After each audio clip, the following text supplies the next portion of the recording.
ওরে যদি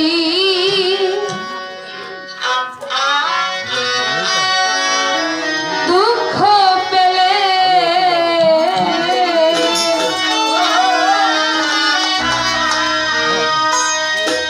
তোমায় মিলে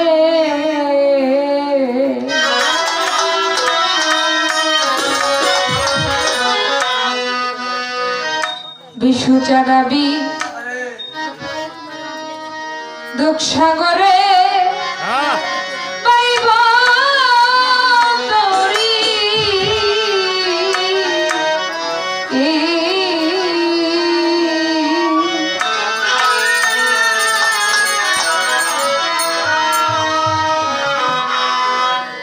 ওরে আমি আর যাব না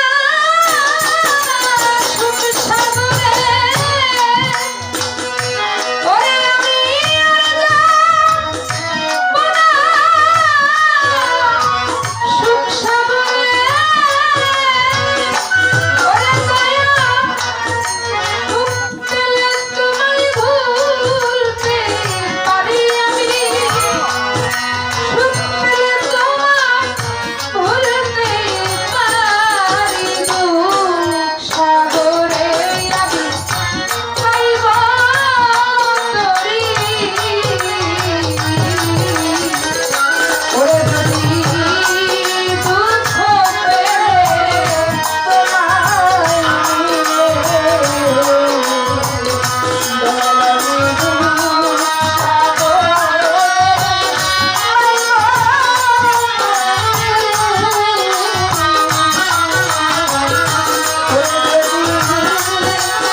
জীবনে সুখ করলাম কত ওরে আমার জীবন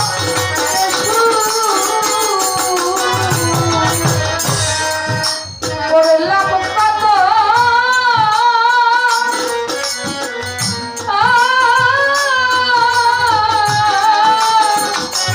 ওরে দয়া সুখ হইল না আমার মনের মতো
বিজয়েরই এ বিনতি ওরে পাগল বিজয়েরই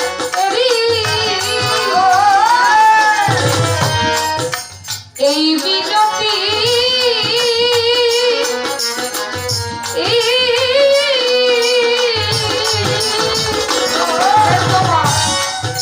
চরণে যেন থাকে আমার হয় না যেন দয়া অন্য গতিরে হয় না দয়া অন্য গতিরে হয় না দয়া অন্য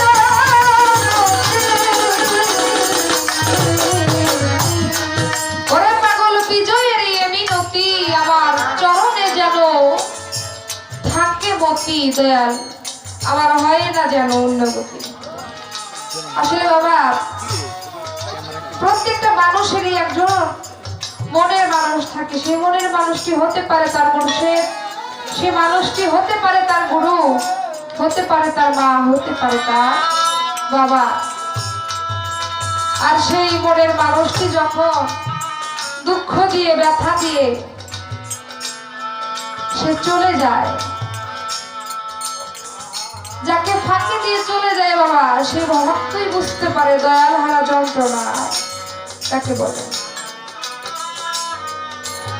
তাই বাবা যারা এখনো পর্যন্ত হারায় নাই তারা কখনোই হারানোর বেদনা বুঝবে না, আর যারা বাবা হারাইছে তারাই শুধু বুঝতে পারবে হারানোর যন্ত্রণা কাকে বলে। তাই পাগল সাধক তিনি বলেছেন, পাগল বিজয়েরই মিনতি তোমার চরণে যেন আমার থাকে মতি হয় না যেন দয়াল অন্য গতি। ভক্ত শিষ্য সারা জীবন চায় যেন সে দয়ালের জনম জনম ধরে যেন তার চিরদাসী হয়ে থাকতে পারে, তার সেবা দাসী হয়ে থাকতে পারে, তার সেবা করতে করতেই যেন তার প্রাণ পাখিটা চলে যায়। তাই তেমন একজন ভক্ত একজন দয়াল ছিলেন, সে দয়ালের নাম ছিল দেলাওয়ার চিশতি, তার ভক্তের নাম ছিল সুলেমান। আপনারা এইভাবে ওরস মাহফিল করেন, সেই দেলাওয়ার চিশতির দরবারেও মাহফিল হইতো, ওরস হইতো, কারণ যারা দয়াল হয়েছে, যারা প্রিয় মুর্শিদ, যারা কামেলে মোকাম্মেল হয়েছে বাবা, তাদের দরবারে কিন্তু একবার ওরস হয় বছরে একবার। তাই সেই দেলাওয়ার চিশতি তার বাড়ি ছিল পাথরঘাটা বরগুনা, আর সেই তার ভক্তের বাড়ি ছিল ফরিদপুর। প্রত্যেক বছরে ভাবে অনুষ্ঠান হইতো, মাহফিল হইতো, তার অন্যান্য আরো অনেক ভক্তরা ছিল। কিন্তু বাবা যে ভক্ত হয়ে যায়, ভক্তের সাথে গুরুর সাথে বাবা বিনা পারে কানেকশন হয়ে যায়, সেই ভক্ত বুঝতে পারে গুরুর কিছু বলার দরকার নাই, গুরু কি চায়, গুরু কি বলতে চায় সেটা ভক্ত আগেই বুঝতে পারে। ভক্তকে কিছু বলার প্রয়োজন হয় না, যদি কেউ ভক্তের মতো ভক্ত হইতে পারে তাহলে গুরুর কিছু বলার দরকার পড়ে না। তাই সুলেমানকে বাবা কিছুই বলতে হইতো না, দেলাওয়ার চিশতি বলার আগেই সুলেমান তার দয়ালের সামনে নিয়ে সকল কিছু হাজির করত। অন্যান্য ভক্তরা বলে দরবারে এত টাকা পয়সা দেই, এত টাকা পয়সা দিয়ে মাহফিল চালাই, ওরস চালাই, হাজার হাজার টাকা দেই, গরু মহিষ দেই, কিন্তু সুলেমানরে যেমনি দয়াল ভালোবাসে আমাকেও তো ওইভাবে দয়াল ভালোবাসে না। এই সুলেমানের মধ্যে দয়াল পাইল নাকি? সুলেমানকে এত ভালোবাসে, এত ভালোবাসার কারণ কি? আর সুলেমান আইসা একটা টাকা দেয় না, একটা দিন থাকে না, মাহফিলের দিন আসে সকালবেলা চইরা যায়, তো সুলেমানের মধ্যে দয়াল পাইল কি? যখন সুলেমান চলে গেছে, সকল ভক্তবৃন্দ চলে গেছে, কয়েকজন ভক্ত মিলা দয়ালের কাছে গেছে, গিয়ে বলতেছে বাবা আপনার কাছে আমরা একটা প্রশ্ন করতে চাই। দেলাওয়ার চিশতি বাবা দয়াল যারা হয়, গুরু যারা হয়, তারা তো বাবা অন্তর্যামী হয়, ভক্ত কি বলবে সেটা আগেই জানে দয়ালরা। তারপরেও দেলাওয়ার চিশতি বলতেছে বাবা বলো তোমরা, তোমাদের কি প্রশ্ন আছে আমার কাছে করো। তখন ভক্তরা বলতেছে আমরা দরবারে এত কিছু দিয়ে দরবারে আসি থাকি, কিন্তু আমাদের তো আপনি এইভাবে ভালোবাসেন না যতটুকু ভালোবাসেন আপনি সুলেমানকে। এই সুলেমানকে আপনি কেন এত ভালোবাসেন এটা আমাদের আপনি আজকে বলবেন। তখন দেলোয়ার চিশতি তার এই ভক্তদেরকে বলতেছে, বাবা তোমরা কি দেখতে চাও নাকি শুনতে চাও? ভক্তরা বলল, যদি আমরা দেখতেই পারি তাহলে আমাদের আর শোনার দরকার নাই। দয়াল বলল, তাহলে তোমরা একটা কাজ করো বাবা, বড় দেখে একটা নৌকা ভাড়া করো, সেই নৌকায় করে তোমার ভাইয়ের বাড়ি আমরা যাবো। দয়ালের কথা অনুযায়ী ভক্তরা একটা নৌকা ভাড়া করলো বাবা, অনেক বড় একটা নৌকা ভাড়া করলো। ভাড়া করে যখন নৌকার মধ্যে উঠে তারা রওনা করলো। সুলেমান তো বাবা প্রকৃতপক্ষে ভক্ত, আর যে ভক্ত গুরু হয়ে যায় তার বিনা করে কানেকশন হয়ে যায়। আর যে ভক্ত হইতে পারে বাবা তার মধ্যে 19-20 নাই, ভক্তই গুরু আর গুরুই হচ্ছে ভক্ত। চূর্ণ হলুদে মিশে গেলে যেমন একটা রং ধারণ করে, তেমনি ভাবে গুরু ভক্ত যদি ভক্ত হয়ে যায় তাহলে গুরু ভক্ততে মিশে যায়, আর ভক্ত গুরুতে মিশে যায়। সেই চূর্ণ হলুদ মিশে একটা রং ধারণ করে, সেই রংটা হচ্ছে লাল রং। তারা অদল বদল হয়ে যায়।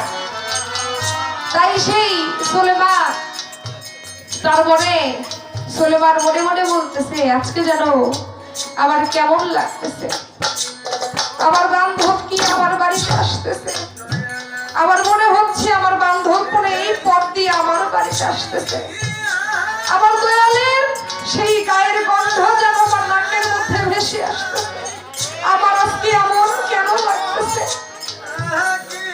তখন কিছুক্ষণ পরে যখন তাকায়া দেখলো নদীর মধ্য দিয়ে একটা নৌকা আসতেছে, আর সেই নৌকাটা যখন ঘাটে এসে ভিড়লো বাবা, ভিড়ার পরে যখন দেলোয়ার চিশতি নামলো, সঙ্গে সঙ্গে সুলেমান দেলোয়ার চিশতির চরণের মধ্যে পড়ে গিয়ে বলছে, দয়াল রে, ও দয়াল, আপনি আমার বাড়িতে আসবেন আমি কোনোদিনও যে ভাবতে পারি না। আমার এত সৌভাগ্য, আমার জীবনটা যে ধন্য হয়ে গেল বাবা, আপনি আমার বাড়িতে আসছেন। আমি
সঠিক জবাব দিবে। দেলোয়ার চিশতি সুলেমানকে বলতেছে, তুমি কার? সুলেমান এই কথার উত্তরে বলতেছে, দয়াল, আমি যেই দিন যেই সময় আপনার কাছে আমি বায়াত গ্রহণ করেছি, আমার জীবন যৌবন আমার বলতে যাহা কিছু আছে আপনার চরণেই আমি অর্পণ করে দিয়েছি বাবা, আমার বলতে আমি কিছুই রাখি নাই। তুমি যদি আমার হও, এই যে ঘরের নিচে বসে আছি এই ঘরটা কার? এই ঘরটা বাবা আপনার। ওই ঘর যদি আমার হয় তাহলে এই ঘরটা সঙ্গে সঙ্গে ভেঙে আমার নৌকার মধ্যে তুমি উঠে দাও বাবা। ভক্তের দয়ালের বলতে দেরি আছে, কিন্তু ভক্তের ঘর ভাঙতে দেরি নাই, সঙ্গে সঙ্গে ঘরটা ভেঙে নৌকার মধ্যে উঠে দিল। তাই গোয়াল ঘরে গাভী দেখি, গাভী দুইটা কার? কয় আপনার বাবা। উঠে দাও আমার নৌকার মধ্যে, উঠে দিল। কয় উঠানোর মধ্য দিয়ে একটা মা জননী হাঁটাহাঁটি করে, এই মাটা কার? কয় দয়াল আপনার। কয় সবই যদি আমার হয় উঠে দাও নৌকার মধ্যে। সবাইকে উঠানোর পরে যখন নৌকাটা বাবা ছেড়ে দিল, ছেড়ে দেওয়ার পরে সুলেমান পার ঘাটায় বসে বসে কান্না করতেছে। অন্যান্য ভক্তরা বলে, দয়াল দেখছেন আপনি এত সুলেমান সুলেমান করেন, ওই সুলেমানের ঘর বাড়ি নিয়ে আইছেন, বউ পোলাপান নিয়ে আইছেন, এই জন্য দেখেন সুলেমান কাঁদতেছে। দেলার চিস্তি বলে তোরা নৌকা চালাইস না বাবা, তোরা নৌকাটা রাখ। আমার সুলেমান কান্দে কেন আমি একটু দেখে আসি। সুলেমানকে বলতেছে তোরা কি কান্দুস কেন? তোর বাড়ি ঘর নিয়ে গেছি, তোর বউ পোড়া পান নিয়ে গেছি, এই জন্য কান্দা করতেছিস? কয় না বাবা। কয় তোর কান্দুস কেন? কয় বাবা আপনার নৌকার মধ্যে আমার ঘরের জায়গা হয়েছে, আপনার নৌকার মধ্যে আমার বউয়ের জায়গা হয়েছে, কিন্তু আপনার নৌকার মধ্যে আমি যে অথম সুলেমানের জায়গা কি আপনার নৌকার মধ্যে হইল না বাবা? আপনি আমাকে ছেড়ে আপনি কোথায় চলে যাচ্ছেন? সুলেমানকে বুকের মধ্যে টান দিয়ে জড়িয়ে ধরে বলে, সুলেমান যে ভক্ত আমারও হয়ে যায় আমি কি কখনো তাকে ছেড়ে চলে যাইতে পারি? তাই গুরু কখনোই তার ভক্তকে ছেড়ে চলে যেতে পারে না। সে জন্মচক্ষুর আড়ালে আছে, কিন্তু সর্বত্র ভক্তের হৃদয়ে গুরু অবস্থান করে। তাই বাবা আমরা বিশ্বচাঁদকে যারা হারিয়েছি সেই ভক্তই বুঝতে পারে আবার বিশ্বচাঁদ হারানোর যন্ত্রণা। তাই সেখান থেকে